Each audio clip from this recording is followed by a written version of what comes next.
Assalamualaikum warahmatullahi wabarakatuh. Bismillahirrahmanirrahim. Alhamdulillahirabbil alamin wa bihi nasta'in ala umuri dunya waddin. Wassalatu wassalamu ala sayyidil mursalin sayyidina Muhammadin wa ala alihi washabbihi ajma'in. Amma ba'du.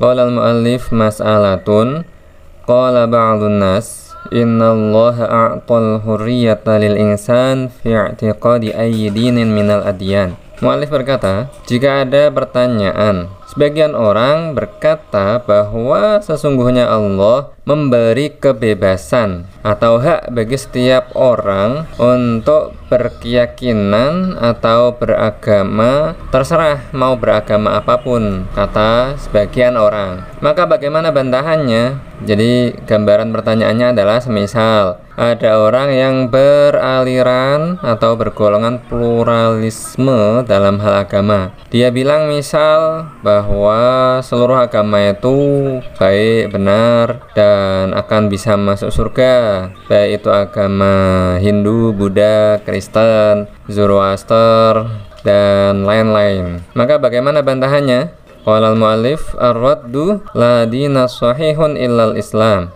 Qala ta'ala innad dina 'indallahil islam. Wa qala ta'ala wa man yabtaghi ghairal islami dinan falan yuqbala min wa huwa fil akhirati minal khasirin. Bantahannya, kita sampaikan pertama bahwa satu-satunya agama yang benar hanya Islam. Jadi agama selain agama Islam, apalagi ateisme, itu adalah ghairu sahih, nggak benar. Kita sampaikan lagi, dalilnya adalah ayat Al-Quran, innad dina 'indallahil Islam, bahwa agama yang diridhoi oleh Allah hanyalah Islam. Adapun agama di luar Islam, meskipun menurut mereka mengajarkan kebaikan, kata mereka, tidak diridhoi oleh Allah. Kemudian dalil yang kedua, ayat wa may yabtaghi ghairal islami dinan falan yuqbala min wa huwa fil akhirati minal khasirin. Siapapun yang beragama selain agama Islam, apalagi ateisme, maka tidak akan diterima oleh Allah. Artinya agama tersebut adalah agama yang batil, agama yang tidak benar. Wa huwa fil akhirati minal khasirin. Dan orang tersebut, orang yang beragama dengan selain agama Islam ataupun ateisme, maka di akhirat akan termasuk orang-orang yang merugi. Maksudnya tidak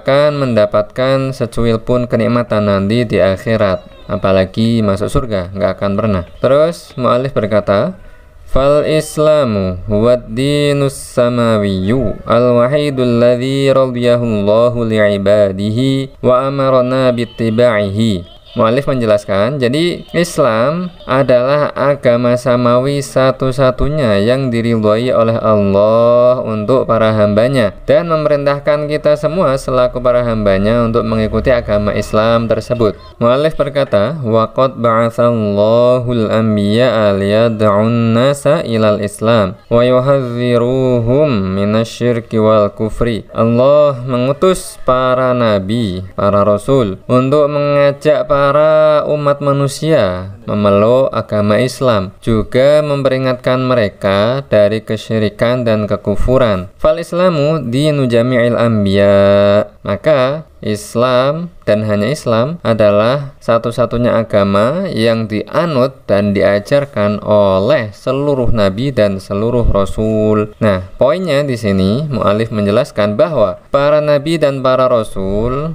telah diutus oleh Allah untuk berdakwah, mengajak umat manusia masuk dan memeluk agama Islam. Selain itu, mereka para nabi dan para rasul telah memperingatkan mereka para manusia dari bahaya kekufuran dan kesyirikan. Di sini poin pentingnya, para nabi, para rasul diutus oleh Allah untuk mengajak manusia hanya beragama dengan agama Islam dan melarang mereka untuk menyekutukan Allah, untuk kafir. Jadi maksudnya bagaimana? Jika ada orang pluralisme dalam hal agama, mereka berkata bahwa orang non-muslim itu adalah orang yang baik dan bisa masuk Islam, bertentangan dengan hikmah diutusnya para nabi, para rasul. Karena para nabi, para rasul mengajak umat manusia untuk meninggalkan kekafiran dan kesyirikan.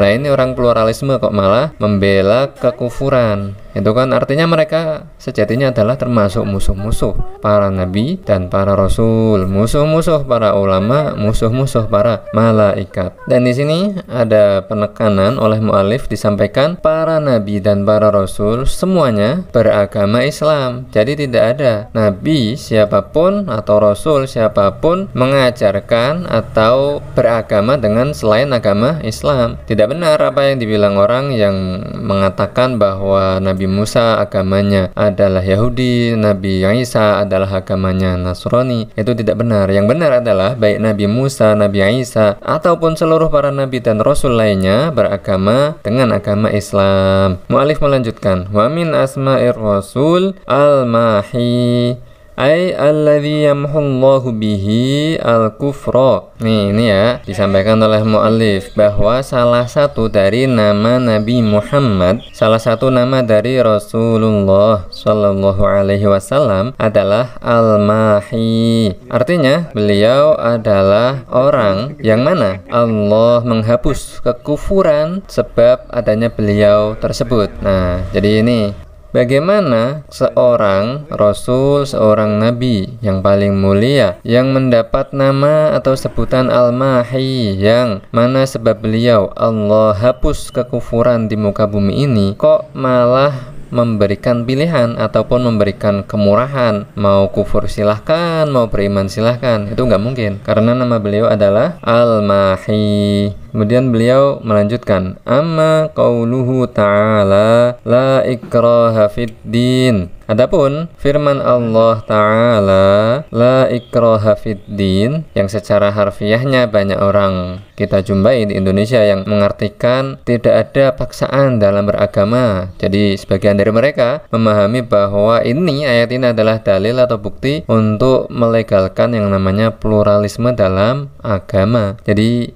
bagaimanakah maksud dari ayat ini yang sebenarnya? Mu'alif menjelaskan, fahuwa fi haqqi dhimmi, fahuwa fi haqqi dhimmi ay laisa laka an tukriha ahla dhimmati ala al-islam bi raf'is silahi alaihim hatta yuslimu madamu yadfa'una al-jizyah wa yakhda'una li sultatil Islam. Mana yang pertama? Penjelasan yang pertama dari ayat la ikraha fid din ay fi haqqi dhimmi, bahwa ayat ini menjelaskan tentang orang kafir dhimmi. Jadi terkhusus ayat ini maknanya adalah bagi kafir dhimmi, bukan sembarang orang kafir. Nah kemudian dan untuk penjelasannya pun masih ada lanjutannya, ay laisa laka an tukriha ahla dhimmah 'alal Islam bi raf'is silah. Yang pertama, tidak boleh memaksa orang kafir dhimmi tersebut untuk masuk Islam dengan senjata, madamu yadfa'unal jizyah, dengan catatan selama mereka membayar jizyah. Jadi harta yang dibayarkan kepada pemerintahan Islam saat itu. Wa yakhda'una li sultatil Islam. Kemudian orang kafir dhimmi tersebut mau tunduk patuh terhadap hukum Islam, pemerintahan Islam. Jadi ada beberapa poin persyaratan terkait tafsir atau penjelasan ayat di atas. Jadi yang pertama berlaku untuk kafir dhimmi. Yang kedua, kafir dhimminya membayar jizyah. Yang ketiga, kafir dhimminya tunduk terhadap aturan Islam, pemerintahan Islam saat itu. Atau mana yang kedua, mu'alif menjelaskan, awil ma'na laisa laka an tukrihal kuffara 'alal Islam al-ana thumma nusikha hadzal hukmu binuzuli ayatil qital. Makna yang kedua tentang ayat la ikraha fid din adalah pada saat itu memang tidak diperkenankan untuk memaksa orang-orang kafir masuk Islam dengan cara paksaan, maksa gitu, nggak boleh saat itu. Nah, untuk kemudian hukum tersebut telah dinasakh, telah diganti atau dihapus dengan turunnya ayat perang atau yang disebut dengan ayatul qital. Suratul Taubah, yaitu yang dimaksud ayat kita di sini, ayat perang adalah surah At-Taubah ayat 29. Jadi untuk makna yang kedua atau tafsir yang kedua dari ayat la ikraha fiddin, penjelasannya berlaku untuk pada masa-masa pertama perkembangan Islam. Jadi dulunya memang tidak boleh untuk memaksa orang-orang kafir untuk masuk Islam. Namun setelah itu sudah dihapus atau dinasakh hukumnya dengan turunnya ayat perang dari surah At-Taubah ayat 29. Kemudian mu'alif melanjutkan wa qauluhu ta'ala lakum dinukum waliyadin. Ma'nahu ay ana ma azalu ala dini alladhi huwa haqqun wa antum lakum dinukum al-batilu fa'alaikum an tatrukuhu. Juga termasuk ayat yang sering kita jumpai orang salah paham terhadap makna atau penjelasan tafsir dari ayat ini.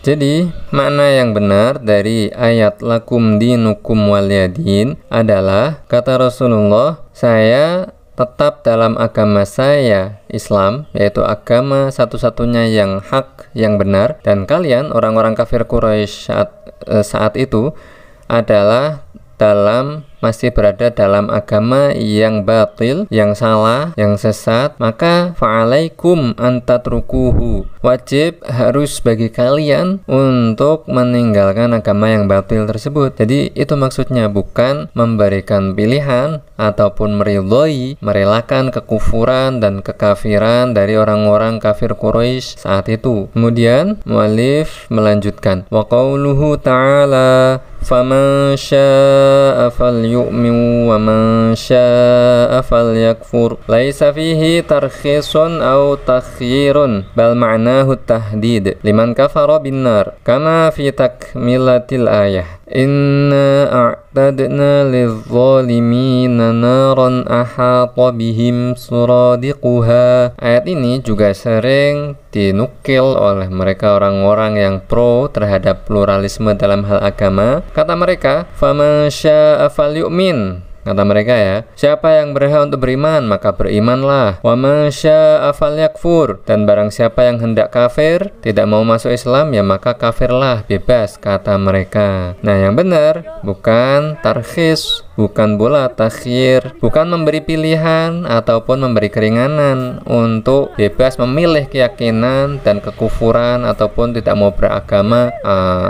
agnostik atau apalah itu yang istilahnya sekarang ya. Nah, itu bukan semacam itu. Makna dari ayat faman syaa'a falyu'min wa man syaa'a falyakfur di situ artinya adalah at-tahdid, yaitu ancaman bagi siapa saja orang yang kafir, diancam dengan siksa neraka, sebagaimana dalam lanjutan ayatnya dijelaskan inna a'tadna lidh-dhalimina naran ahata bihim suradiquha. Dijelaskan dalam lanjutan ayatnya bahwa Allah menyiapkan bagi orang-orang kafir siksa neraka. Nah di situ jadi mana mungkin diberi pilihan bebas, diridhoi, dibilang orang Nasrani, Yahudi, Buddha, Hindu, agnostik, ateis itu dibela oleh Islam, kata dia, ataupun bisa masuk Islam jika bertakwa, itu nggak benar.